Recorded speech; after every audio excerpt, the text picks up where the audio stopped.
शायद मेरे कोई हाल का ना ही हो, बाकी मैं पिंड का आपका घर तो सब कुछ लगा। मेरे पिता जी का जन्म इत्थों, मेरे सारे ताया चाचा सारा परिवार इत्थों गया। सानू उन्होंने गल्लां सुनिया हुई ने, आपकी धरती का मोह है सानू, ते वेखना असीं जाना है। सन 1947 गड्ढे से बह गए, असीं रात आए।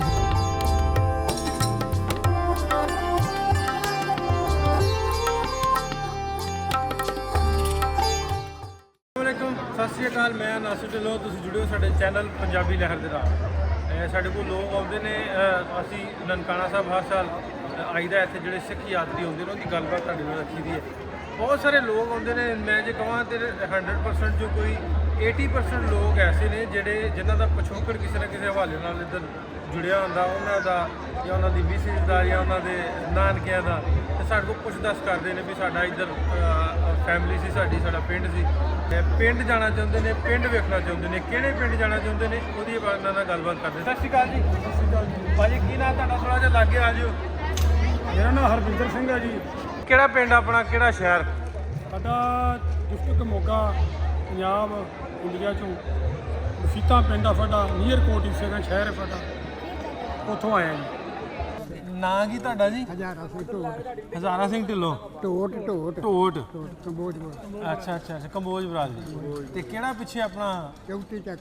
34 ਚੱਕ ਇੱਧਰ। हाँ जी, इधर ਜਿਹੜਾ ਚੰਦਰਕੋਟ ਵਾਲੀ ਝਾਲ ਹੈ ਨਾ, ਹਾਂਜੀ ਜਿੱਥੇ ਨਨਕਾਣਾ ਸਾਹਿਬ ਦੇ ਆ ਕੇ ਜਿੱਥੇ ਹਾਂਜੀ। ਰੁਕੇ ਸੀ, ਉਹਦੇ ਕੋਲ ਸਿੱਧਾ ਰਸਤਾ ਮਤਲਬ ਜਾਂਦਾ। ਉਹ ਲੱਗੇ ਹੀ ਉਹ ਤੇ ਫਿਰ ਤੇ ਬਿਲਕੁਲ 20-25 ਕਿਲੋਮੀਟਰ ਮੈਨੂੰ ਇੰਨਾ ਪਤਾ। ਮੈਂ ਸਾਨੂੰ 1947 ਚ ਗੱਡਿਆਂ ਤੇ ਬਹਿ ਗਏ, ਅਸੀਂ ਰਾਤ ਆਏ ਸੀ। ਤੇ ਕਿੰਨੀ ਉਮਰ ਕਿੰਨੀ ਆ? 52 ਸਾਲ ਦੀ ਜੀ ਮੇਰੀ। ਤੇ ਪਿੰਡ ਦਾ ਕਿਵੇਂ ਚਾਹ ਆਪਣੇ ਪਿੰਡ ਵੇਖਣ ਦਾ? ਪਤੋਕੀ ਵਾਲਾ ਜਿਹੜਾ ਤੁਸੀਂ ਦੱਸਣੇ, ਕਿਹੜਾ ਪਿੰਡ ਆ? ਹਜਰਾ ਪਿੰਡ ਆ ਜੀ, ਹਜਰਾ ਕਲਾਂ, ਛੋਟੇ ਹਜਰਾ ਤੇ ਵੱਡੇ ਹਜਰਾ ਕਲਾਂ।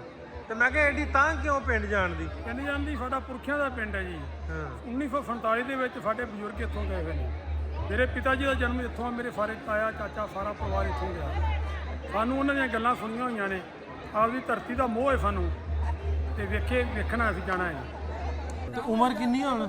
ਹੁਣ 90 ਪੂਰੀ ਹੋ ਗਈ। 90 ਪੂਰੀ ਹੋ ਗਈ। ਉਹਦੇ ਬਾਅਦ 15 ਸਾਲ ਦੇ ਤਗੜੇ ਸੋ। ਬਿਲਕੁਲ ਨਾਵੇਂ ਚ ਪੜ੍ਹਦਾ ਸੀ। ਕਿੱਥੇ ਪੜ੍ਹਦੇ ਸੋ? ਨਵਾਂ ਪਿੰਡ ਖਾਲਸਾ ਸਕੂਲ 78 ਤੱਕ। 78 ਚੱਕ। ਅੱਛਾ, ਉਹ ਉੱਥੇ ਜਿਹੜਾ ਤੁਹਾਡਾ ਪਿੰਡ ਹੈ 34, ਉਹਦੇ 'ਚ ਕੋਈ ਮੁਸਲਮਾਨਾਂ ਦੇ ਘਰ ਨਹੀਂ, ਹੁੰਦਾ? ਮੁਸਲਮਾਨਾਂ ਦੇ ਨਹੀਂ, ਮੁਜ਼ਾਹਰੇ ਹੈ ਸੀ।